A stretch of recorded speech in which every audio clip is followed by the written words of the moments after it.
In part 3 of the lecture on energy, I will introduce a new concept, the concept of work, and I will explain how work is related to the change in kinetic energy of a moving object. Let's start with an example. Consider a car that's moving on a flat, straight surface. So here is my car, which has a mass m, and it's moving with some initial velocity vi to the right. And so this is the initial position of the car. After some time, the car is at a different position, which I will call the final position. And now the car has different velocity, Vf. We know from before that the only reason for the car to change velocity as it's moving is if a force acts on the car. So that means that the car is under the action of some force F as it's going down the road. Now, when we talked about linear momentum, we considered the force applied on the moving object over the certain period of time. Here, instead of considering the force applied over a period of time, we are going to consider the force applied over that distance between the final and initial positions. So for us, the distance d will be an important parameter.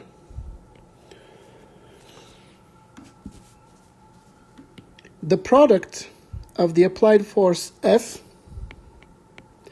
and the distance traveled d, we are going to call the work done by this force. So the work done by the force F, W, is equal to the product of the force and the distance over which the force was applied, d. The work W is equal to the product of force F and distance d. The units for work would be the units of force times the units of distance. The units for force are newtons. The units for distance are meters. So Newton meters. However, we will very soon see that the work done by a force is related to the change in kinetic energy of a moving object, and we are going to assign different units to work. So let's see what this relationship between the work done by a force and change in kinetic energy is. From the example here, we have this moving car, which has kinetic energy at the initial position, and then it has kinetic energy at the final position. What are those two kinetic energies equal to? Kinetic energy initial will be equal to the mass of the car times the initial velocity to the second power divided by 2. Kinetic energy final will be equal to the mass of the car times the final velocity to the second power divided by 2. And so now let's see what happened. A force F was applied over a distance d, and during that interval, the kinetic energy of the car changed from this initial value to this final value. Or in other words, work was done on the car by this force F, which resulted in change in kinetic energy for the car. And that's where the relationship is between the work done by a force and the change in kinetic energy. This relationship is known as the work-energy theorem. And it simply states that the work done by a force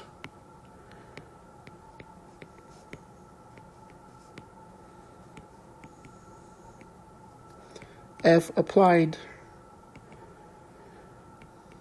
on an object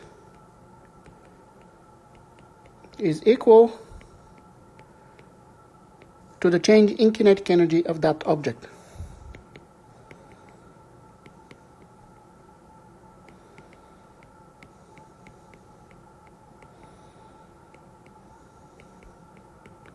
And this can be written as a mathematical relationship, as a formula, as the work, which is equal to force times distance, is equal to the change in kinetic energy, which is the final kinetic energy minus the initial kinetic energy. So this would be mv final squared over 2 minus mv initial squared over 2. So this is a very important theorem in physics, because again it relates quantities that are describing the motion, such as the velocity, with quantities that explain why objects move in a certain way, which is the force. Now we are also ready to give different units to work. Notice that work is equal to the change in kinetic energy. Kinetic energy is measured in joules, so therefore work also can be measured in joules. And as a matter of fact, we are going to use that unit for work. The reason for right now abandoning Newton meters is because there's a different physical quantity which has the same units. And so to avoid confusion, and because conveniently work is equal to change in kinetic energy, we are going to use joules as the units for work.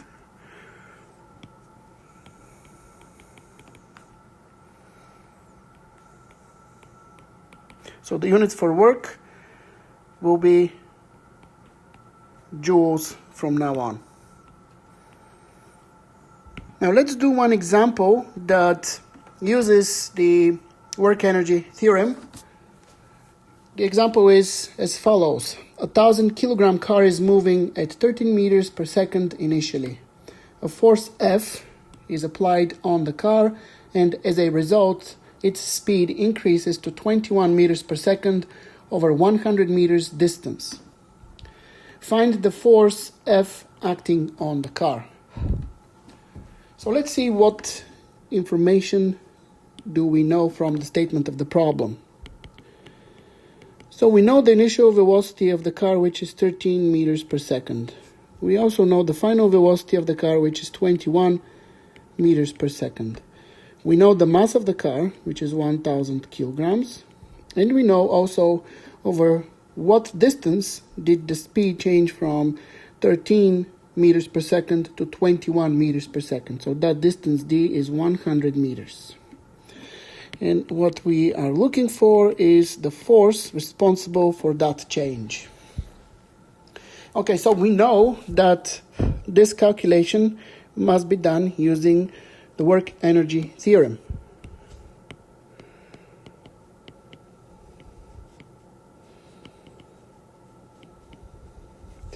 And so the work energy theorem states that the work done by the force, which is force times distance, is equal to the change in kinetic energy of the moving object. So mass times final velocity squared divided by 2 minus mass times initial velocity squared divided by 2. Since I'm looking for the force, I will rearrange the terms here to isolate the force on the left side and move the distance traveled on the right side. So from here, I get that the force is equal to mv final squared over 2 minus mv initial squared over 2, the whole thing divided by the distance. Now I'm ready to plug in the values and calculate the result.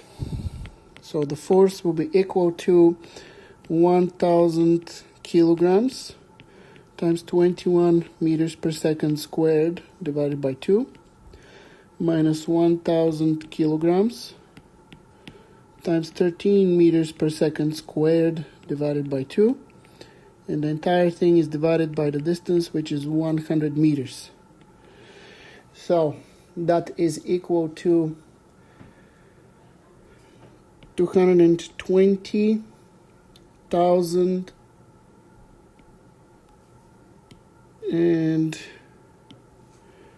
500 joules. This is the final kinetic energy minus 84,500 joules. That is the initial kinetic energy. Divide this by 100 meters. This is going to give us 136,000 joules divided by 100 meters. This is equal to 1,360 newtons. Actually, let's explain how I got the units of newtons. So we have joules divided by meters, which is 1,360. Joules was kilograms meters squared per second squared divided by meters.